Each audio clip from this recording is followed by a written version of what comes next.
Well, hey there, Heather. How are you today? I am doing great. I'm so excited to talk to you.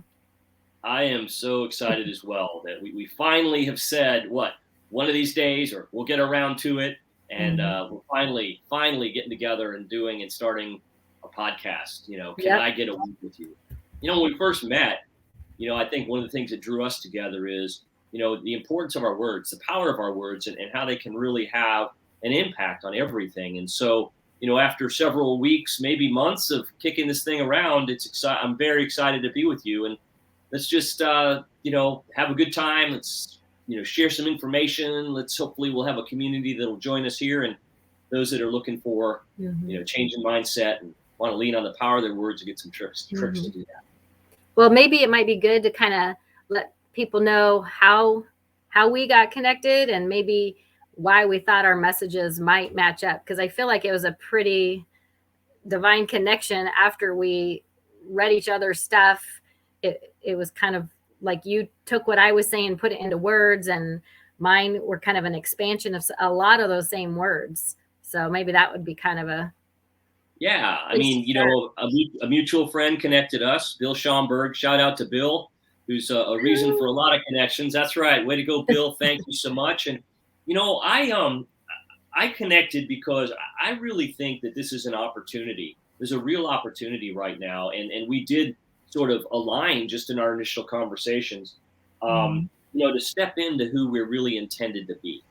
And I Mhm. think there's a bigger power, right, for me and you, and I know it's our faith that really calls on us to step into being the best we possibly can be and use our gifts and our skills and our talents to share and serve others, and that will in fact give us a fulfilled life. And I think often we hold back on that because of things like self-limiting beliefs, or Mhm. like you said, life gets in the way, or just we tell ourselves maybe we're not capable or we're not strong enough, we don't have enough. And so I really want to encourage folks through this podcast to have everybody just think about, you are enough, you have everything you need, and let's try to create some activational steps and tips and ideas and concepts that folks can Mhm. can take away with them and put in their lives immediately. Mhm.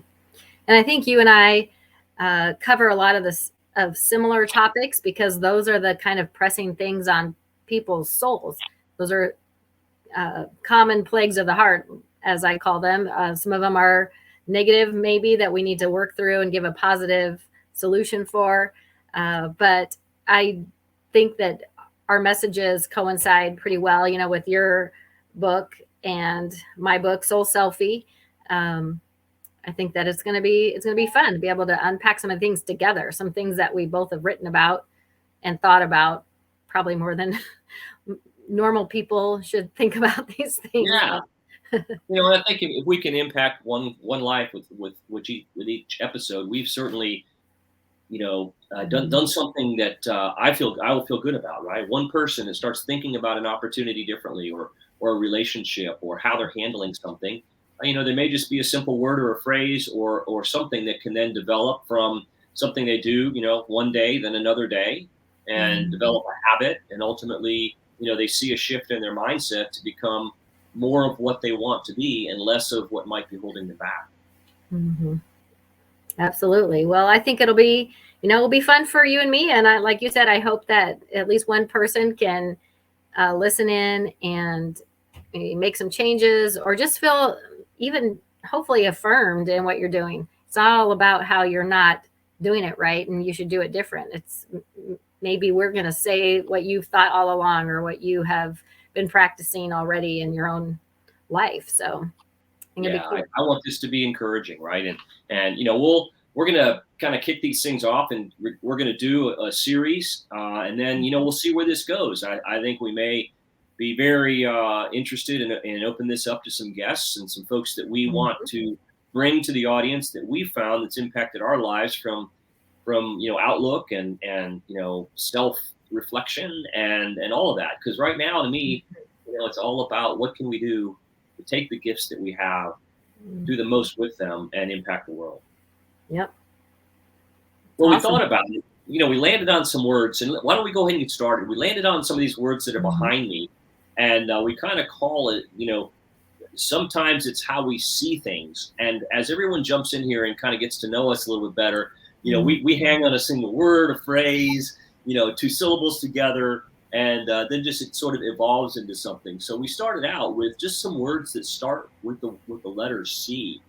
And one of the things I think that I see as sometimes a challenge, a struggle, is that we often really push back when we're asked or we're facing a change.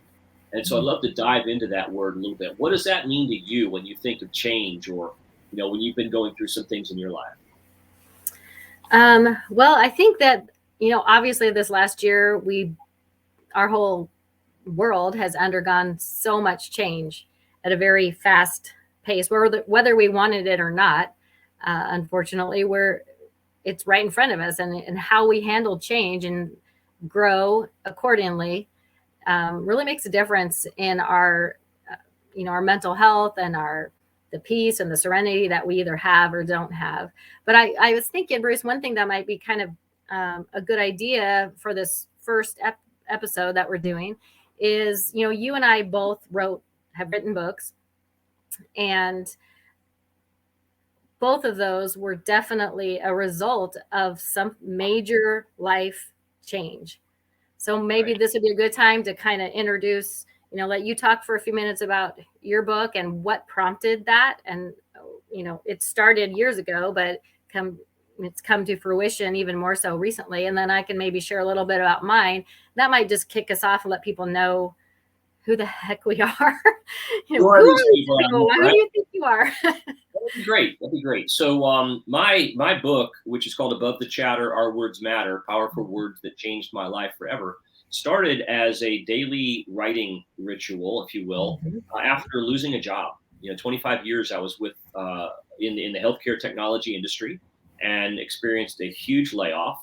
I was part of that. And one morning I woke up and a word was pounding in my head. I kind of always was intrigued by words, but never really did much writing or did anything formal. But I wrote the word vertically, strong.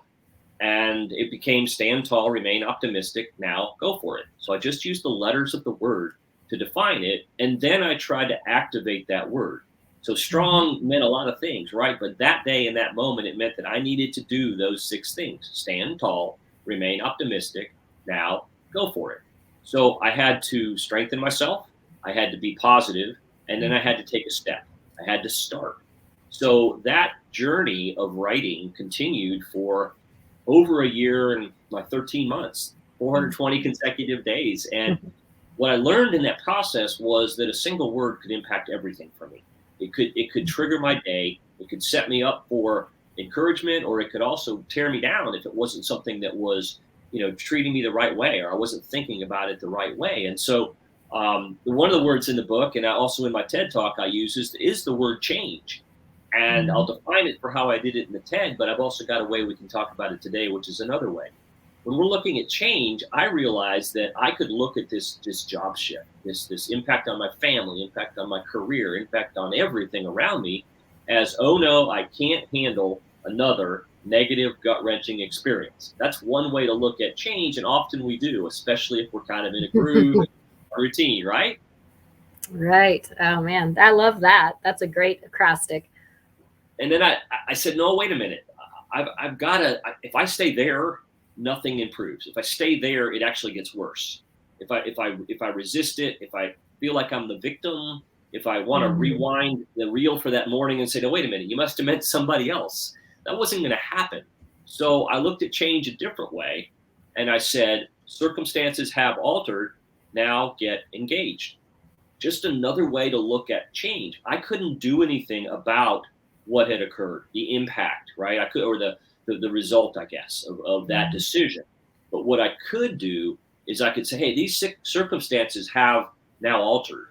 I've got to get myself engaged in the situation. Just 2 ways to look at change. And, I think we're all going through that. And that's really what kind of triggered my mind around, wow, a single word can have such an impact. And that's why we want to kind of take a episode a week and say, hey, can I have a word with you? And we'll drop one in and we'll talk about it. Yeah, I love that. Ooh, those are good, really good acrostics. And I love that, I love the timing of this word and introducing this word for the beginning of all of this, because that's really where it started. Is you were kind of forced to make a change, and Right. how you chose to do that ended up changing your life for the better. And it will change your life whether you it just depends on how you engage in it. It can change your life, and you could be doing what you're doing now, or you could have just laid down or started, using other means to numb out, or, get depressed. And I am very impressed with what you did with the circumstances that you were dealt, and you didn't Well, give up. yeah, well, thank you, and I do believe you're right that we Mhm. can't always control the circumstances. That's actually one of our words for a future Mhm. episode. Can't control. Oh, that's my favorite word. What can we do, right? What Yeah, can we do when something changes? We yeah. can control how we step into it, how we deal with Mhm. it, how we, maybe we go through it, maybe we go around it, maybe we go over it. But it's something that we have to do. We have to take action. Yeah. And for you, Well, yeah, I also was kind of given that opportunity to change. And a lot of things in my world were shifting and changing when, kind of out of nowhere, had I was diagnosed with acute myeloid leukemia in 2015. And as a result of that, we started a blog just to update people on the status of my cancer. And that morphed into, because you can really only talk about that for so long without going crazy yourself. And I, just started reflecting on what was happening and dialoguing with kind of myself and with God. And, eventually I started putting it out there to people who were reading my blog. And it was about what was happening in my soul. And one of the things that I felt like God revealed to me when I was in the hospital, I was in about 70 days total. But at the beginning of it, I really sensed him saying, Heather, you are a full time job. And you need to stop focusing on everybody else's behavior and either judging it or trying to imitate it, and just worry about yourself. And I'm going to show you some things that might help you. And you can take what I teach you or what I share with you and share it with other people to help them get through what they're going through. So, fast forward to 2018, I ended up publishing my first 120 blog posts into a book called Soul-Selfie. And then I just in November this year, published my second book called Soul-Selfie #No Filter. And it's what I call kind of the aftermath. And it's just really more of the same. A lot of ways, I cover all those words we're going to talk about. If you go to my blog site, you can read those by category. You'll see pretty quickly what kinds of things I struggle with the most, because there'll be extensive blog posts on those topics.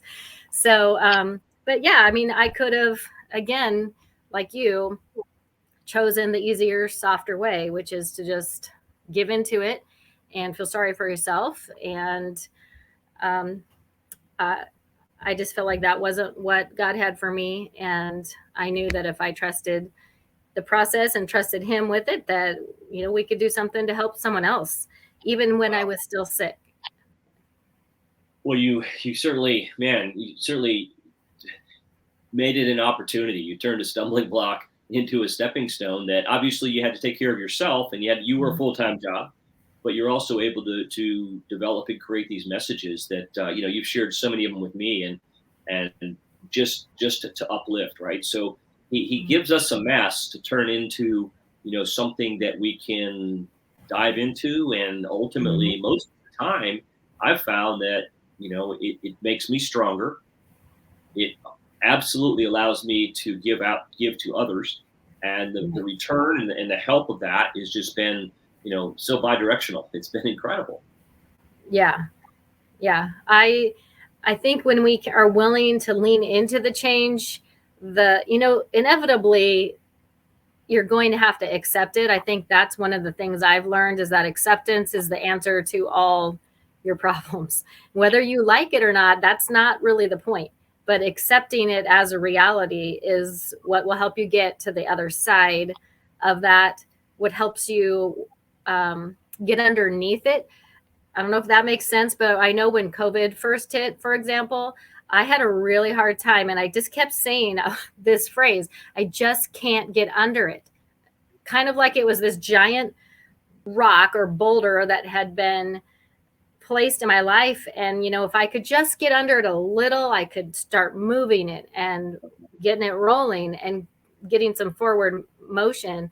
And for a long time, I just had a hard time getting underneath it. And I think that's one of the things that's hardest with changes, because I couldn't accept it. I didn't want to. It didn't change whether or not it was here or how it was affecting us. I just didn't want to accept it. And so acceptance definitely allows you to get underneath it and get that ball rolling forward. Well, sometimes we need to create our own change, and it could be as simple as, maybe we are going back to work in a hybrid model. One simple thing of change would be drive to the office on a different route, right? Mm-hmm. Or when you go to the grocery store, instead of going left to right aisles, go right to left aisles. It's just an interruption in a pattern can help you, start your own change, can help you deal with the change. It can help you kind of, what I call get comfortable being uncomfortable with things. Like, if things are uncomfortable and you're comfortable with that, it means you're starting to say, okay, change is maybe more of a process in my life. Mm-hmm. Then the hidden opportunities in change are just there to start blossoming. It's what I found, right? I was forced into making a change of career, which then started the writing, which then started, the sharing the writing, and then things do start moving. Right. If I were to resist that, then I would be spending all of my energy towards not wanting the change, which really I didn't want. But when things started happening, when I go in action, and action's another word I love, Heather, because in the word action, the middle letter is I, the first three letters are act, and the last two letters are on. So I have to act on something, and that's what causes action. So that's what I had to do. I just had to start taking some kind of action. When I did, I truly believe also that God likes to hit moving targets with his blessings. So if we're in motion, there's a chance that he's gonna just zap us with ideas, with thoughts, with direction, with where he wants us to be. Yeah, I love that, what you said about really, acceptance is on one end of the spectrum and resistance. And sometimes we have a choice of how we react to them all, but we don't have a choice to make them real or not real. They just are. And it's been a hard year to accept a lot of the things that are happening, but the sooner we can accept them and take some action, that things happen in this world. I remember writing a blog post once, and it was called Things Happen. And it's just basically saying things happen. That's all they ever do. What you do with those things is entirely up to you. Yes. So strong. So, we're kind of introduced each other a little bit for this first episode. We've kind of talked a little bit about our journey. We each have our books, Soul-Selfie in the series, and mine, Above the Chatter, Our Words Matter. We love speaking. We love sharing. I guess if I were to give anyone listening to this program a way to kind of look at change, I'd love to summarize my aspect, and then maybe you give some words of wisdom about how you deal with change. And then we'll wrap this up and let folks get on their way. What do you think about that? That sounds great. All right. So I wrote Change Another Way specifically for this program, because I think if we really want to lean into change, it's more than just saying circumstances have altered, now get engaged. Or it's more than putting the brakes on and saying, can't handle another gut-wrenching experience, negative experience. I look at change a different way. How can I go about starting to either accept a change or to make a change that I want in my life? So again, I write the word vertically, and this is how I came up with change a third way. So the C is to challenge disruptively. So if you're looking for a change, maybe look at the way things are and go after them and challenge them, and look at disruptive ways that you can move things around in your mind and in your steps and what you're actually doing. Number two, whenever there's change, the H to me is help endlessly.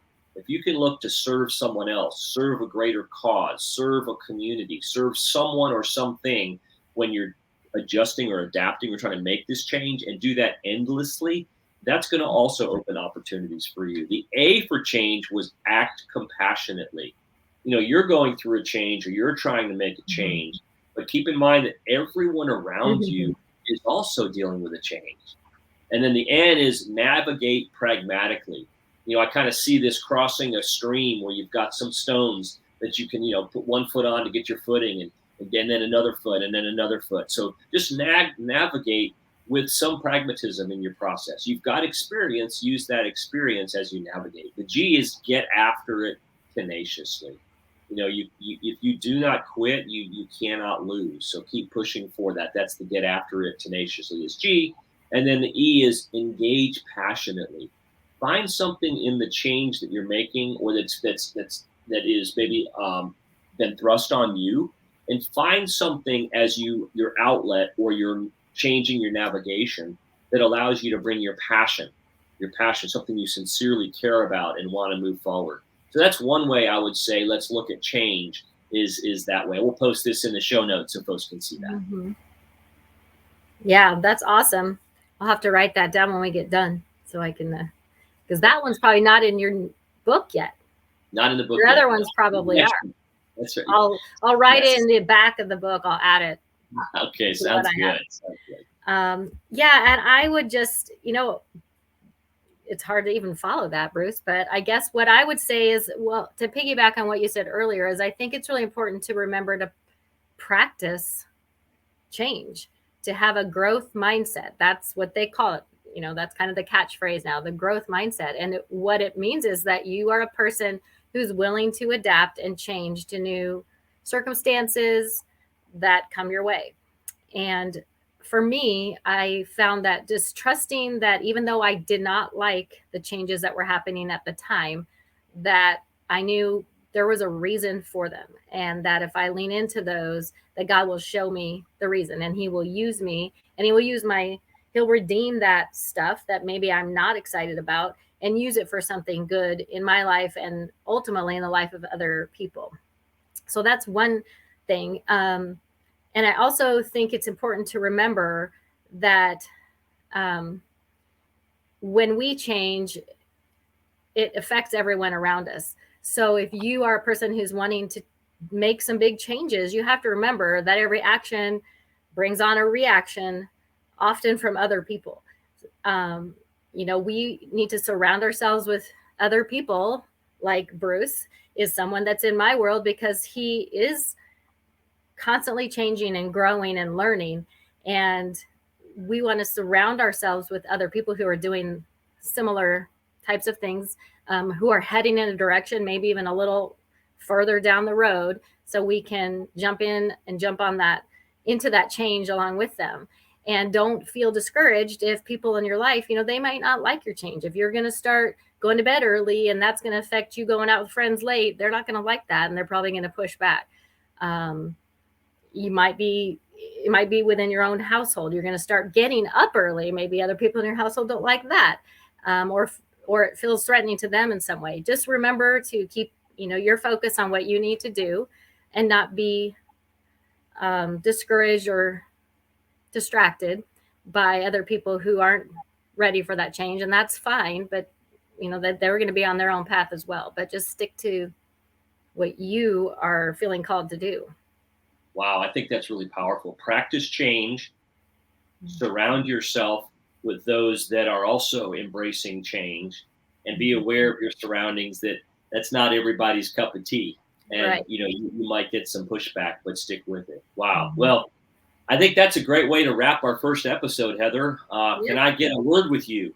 So thank you. This is so much fun. And we'll put some things here in the show notes. And if you like this, comment, share it out. Let folks know that we're here to get a word with you each week. Thanks, and have a great day.